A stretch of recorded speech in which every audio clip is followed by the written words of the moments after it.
Hello students, आज हम कुछ क्वेश्चंस लेके आए हैं जिनका we have to do some programming, क्योंकि I have found that most of the students are unable to do that and it is very very you can say sad that the students are unable to use their brains in order to do such type of programming. Like one of the program is saying write a program to print all palindromic numbers between 100 and 250. Now what is it that is not allowing you to make any program on that? Range पूछी गई है 100 and 250 के बीच में आपको जितने भी palindrome numbers है वो प्रिंट कराने हैं। तो कायदे से क्या होना चाहिए? What should be the motive? How should we carry on with the programming? सबसे पहले तो आप लोग अपना एक फॉर का लूप चलाएंगे। For I is equal to 100, I less than equal to 250 and I plus plus चलाएंगे और एक वेरिएबल n को i की एक कॉपी देंगे और s को 0 कर देंगे। अब देखिए इसके पीछे दो मकसद है मेरे। ये मत करिएगा कि s को ऊपर 0 कर रहे हैं, यही करना होगा। इंट करके आप डिक्लेयर कर दीजिए n और s को, बट इट्स अ रिक्वेस्ट। अपनी मर्जी से ये सब प्रोग्रामिंग में जो आप लोग ट्रिक्स चलते हैं वो मत करिएगा। n में i की प्रेजेंट वैल्यू 100 जाएगी, एस बार बार 0 होना चाहिए, इसलिए मैंने इन दोनों को फॉर के अंदर रखा है, राइट। उसके बाद हम वाइल का लूप चलाएंगे। While n greater than 0, r is equal to n mod 10, s into 10 plus r। जो पैलिंड्रोम का लॉजिक होता है वो हम n पे लगाएंगे, नॉट ऑन आई को डोंट टच आई। रीजन, अगर आपने यहाँ i के लिए लूप चला दिया i विल बिकम 0, क्योंकि वाइल n ग्रेटर दैन 0 में यदि आप वाइल i ग्रेटर दैन 0 लगाते हैं तो i तो 0 हो जाएगा। तो फिर लूप कैसे बढ़ेगा? तो 250 तक कैसे पहुँचेगा? सो don't use your own tricks. Do as I have told you, such type of program जहाँ रेंज होती है और रेंज में से पैलिंड्रोम निकालना है या प्राइम नंबर्स प्रिंट करने या आर्मस्ट्रांग नंबर्स प्रिंट करने हैं, इस तरीके के प्रोग्राम्स में एक वेरिएबल लीजिए जिसमें आई की एक कॉपी जाएगी, उस वेरिएबल पे काम करिए। Don't work on I. ये करने के बाद as soon as we are outside the while loop हम चेक कराएंगे। अगर एस की वैल्यू आई के बराबर है तो with system dot out dot print हम आई को प्रिंट करा सकते हैं या फिर एस को। अब इससे ये हो जाएगा कि वो वैल्यू प्रिंट हो जाएगी, क्योंकि हमें कहा गया है we have to print all palindromic numbers. तो जो नहीं होंगे palindrome numbers they will not be printed automatically. When you are back into this और आई की वैल्यू हो जाएगी 101, N is again going to take 101, S 0 हो जाएगा। फिर से वाइल का लूप नए सिरे से चलेगा और 101 पे वो काम करेगा। करने के बाद फिर एस आई की वैल्यू को कंपेयर कराएगा, अगर दोनों मैच कर रहे हैं तो ठीक है और प्रिंट हो जाएगा। Don't use else, it is not palindrome. शायद मैम ने गलती कर दी, एल्स नहीं लिखा, ये सब बेकार की बातें हैं। Don't use else. क्वेश्चन क्या कह रहा है? We have to print all palindrome numbers. तो सिर्फ हम पैलिंड्रोम नंबर्स ही प्रिंट करा रहे हैं, जो नहीं है ऑटोमेटिकली वो उनको छोड़ देगा, ठीक है। नाउ नेक्स्ट क्वेश्चन जो इसमें पूछा गया है वो ये है कि हमें दो नंबर्स लेने हैं और एक नया नंबर फॉर्म करना है bye joining n1 and n2।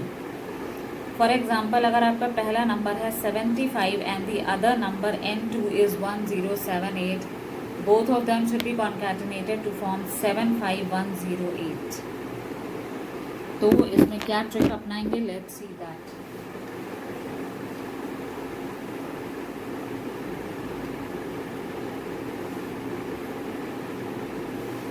जैसे हमने n1 ले लिया, n2 ले लिया यूजर से sc.next int करते हुए,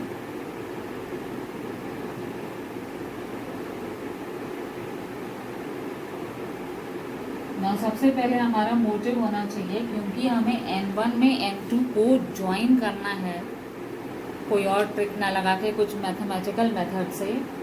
तो पहले आपको N2 के जितने भी डिजिट्स हैं वो काउंट कर लेने चाहिए। जैसे हमारा इसमें एग्जांपल जो था वो 1078 है, तो इसका मतलब हमारे पास 4 डिजिट्स की काउंटिंग होनी चाहिए। सो हम N2 की कॉपी पहले y को दे दें, क्योंकि हमें N2 को डिस्ट्रॉय नहीं करना है। हम करेंगे while y is greater than 0, then y is equal to y divided by 10 and c plus plus। c को इनिशियली 0 करना है। I am not giving here the data types. आप लोग खुद समझदार बच्चे हैं। अब तो आप लोग का में पेपर भी होने वाला है, तो इतना तो मैं समझ सकती हूँ कि आप लोग इंटीजर्स डिक्लेयर कर लेंगे अपने। c को मैंने 0 किया है, तो c प्लस प्लस से c की काउंटिंग हो जाएगी। दैट मीन्स अगर 1078 है, जब ये पहली बार इसको डिवाइड करा था c विल बिकम 1, जब दूसरी बार डिवाइड करेगा c विल बिकम 2, तीसरी बार c विल बिकम 3, जब 8 तो c विल बिकम 4। ठीक है, तो अब आपके पास आ गए टोटल नंबर ऑफ डिजिट्स 4।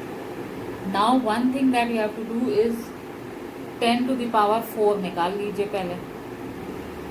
तो we will store this in some variable like int v is equal to, पहले इंट में इसको टाइप कास्ट कर दें math.pow 10, तो 10,000 क्या मतलब 10 में 4 zeros लग जाएंगे।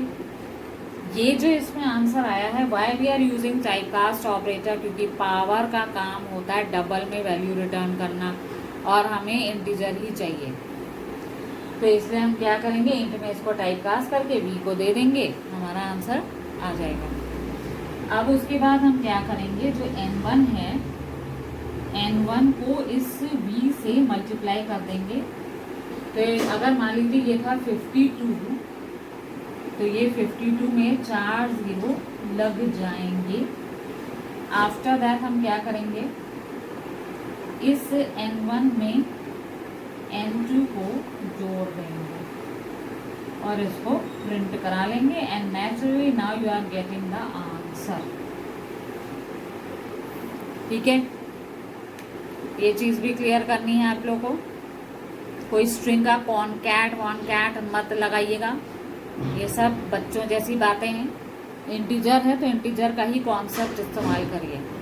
I don't want any such things कि आप लोग के 0 आ गए और आप लोग मेरे पास भागते भागते आ रहे हैं कि मैम ये तो हुआ नहीं, इसमें हमें 0 मिल गया। Why? Because you are not using the correct logic.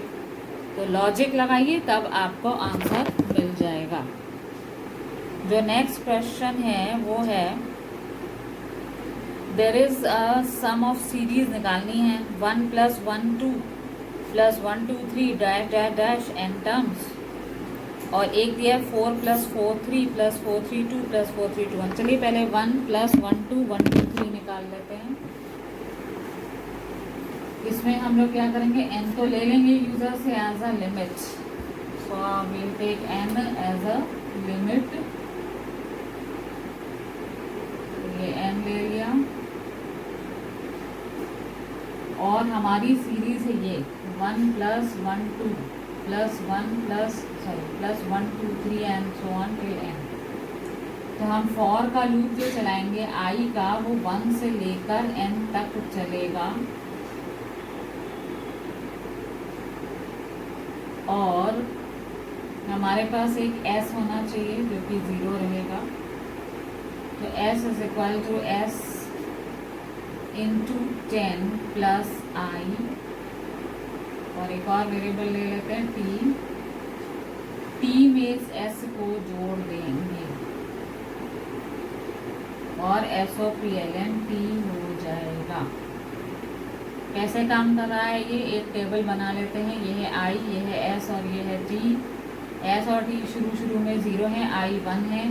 s 0 था, 0 × 10 कितना हो जाएगा 0। 0 + i की प्रेजेंट वैल्यू क्या है 1 है, तो फिर s 1 हो जाएगा। जो t में आप इस 1 को जोड़ दीजिए, ठीक है। तो फिर इसमें 0 + 1 ये 1 हो जाएगा। उसके बाद आई की वैल्यू हो जाएगी 2, एस था ऑलरेडी 1, 1 इंटू 10 इज 10 प्लस 2 कितना हो जाएगा 12, टी में ऑलरेडी 1 था, 1 में ये 12 आप जोड़ देंगे, बन रही है सीरीज। उसके बाद आई की वैल्यू हो जाएगी 3, एस था 12, 12 into 10 is how much 120 plus 3 is 123, P में ऑलरेडी ये दोनों हैं, अब 123 भी जोड़ दें तो ये बनी आपकी सीरीज। ठीक है, you have to use your own tricks. ये जो आप लोग कहते हैं हमसे नहीं हो पाया है, this is not going to work out in ICSE. It's not that whatever programs we are practicing that all will come. Anything new will also come and you will have to use your own logics. Once you have used these logics, try practicing with 2009, 10 and whatever ICSE papers were there. लगाना शुरू करिए। ये जो आप लोग घर पे बैठे हुए हैं and doing nothing with computer, this will not help you out. Try solving the 10 years papers and even take the papers of other schools also, that will help you out to solve the problems. Now this was on this pattern, लेकिन एक series और इसमें उल्टी पूछी गई थी, वो ये है कि उसमें लिमिट नहीं लेनी थी। इसमें था 4 + 4 3 4 3 2 एंड 4 3 2 1, उसमें कोई लिमिट नहीं, मतलब वो 4 से लेकर 1 तक की सीरीज चलेगी। इसमें हम s को 0 रखेंगे, t को 0। अब हम फॉर का लूप चलाएंगे i का 4 से लेकर 1 तक, उल्टा चलाना है हमें। और इसमें हम क्या करेंगे, s = s × 10 + i, same logic, और t = t + s। अब ये आप लोग अपना टेबल बना के खुद देख लेंगे, answer will be the same. सिर्फ मैंने एक चीज़ इसमें चेंज की है और वो है लूप 4 से लेकर 1 तक चल रहा है, it is not running from 1 till 4। ठीक है, ये वाली सीरीज का आप लोग ट्राई करिएगा। फिर आता है इसमें नेक्स्ट क्वेश्चन जो हम लोग देखें, और वो क्या है, स्पेशल नंबर तो आप लोग कर लेंगे, रैप यूनिट नंबर देख लेते हैं। रैप यूनिट नंबर में कहा जा रहा है, if a number is repunit और not, a number is a repunit number where all the digits are 1। तो क्या करेंगे, हम n ले लेंगे यूजर से और हमें 2 काउंटर रखने होंगे। एक सपोज हमने c ले लिया और एक d ले लिया, और इसमें हम while चलाएंगे, while n > 0, r = n mod 10। फिर उसके बाद हम चेक कराएंगे, अगर r की वैल्यू 1 है तो काउंटर d++ बढ़ेगा, लेकिन जब हम r = n mod 10 कर रहे हैं उसमें भी एक काउंटर लगेगा, then n = n / 10। The reason is कि लास्ट में आके वी हैव टू चेक कि जो d है वो c के बराबर है कि नहीं। ऐसा क्यों कर रहे हैं, because c is going to count the total number of digits. मान लीजिए वो 4 डिजिट का नंबर है 1 1 1 1, तो c तो 4 टाइम्स इंक्रीज हुआ, लेकिन d तभी इंक्रीज हो रहा है जब उसको 1 मिल रहा है। और अगर सारी की सारी डिजिट्स 1 हुई तो d भी 4 हो जाएगा। तो d और c दोनों जब बराबर होंगे then only it is a repunit number. तो here we are going to check कि अगर c और d दोनों बराबर हैं तो SOPLN wrap unit, else not. ठीक है, सो ये सारी चीज़ें आप लोगों को क्लियर करनी है। बाकी तो और कोई ऐसा क्वेश्चन मैंने दिया नहीं था।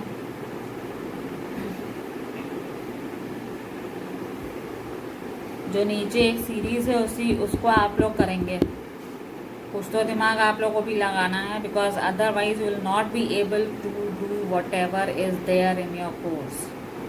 And I have seen students who have done it very very efficiently this last question.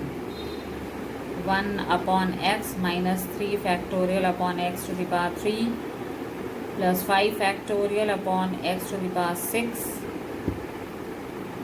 and minus 7 factorial upon x to the power 10. So वो इतना तो आप लोगों को क्लियर हो गया that you can solve your problems easily.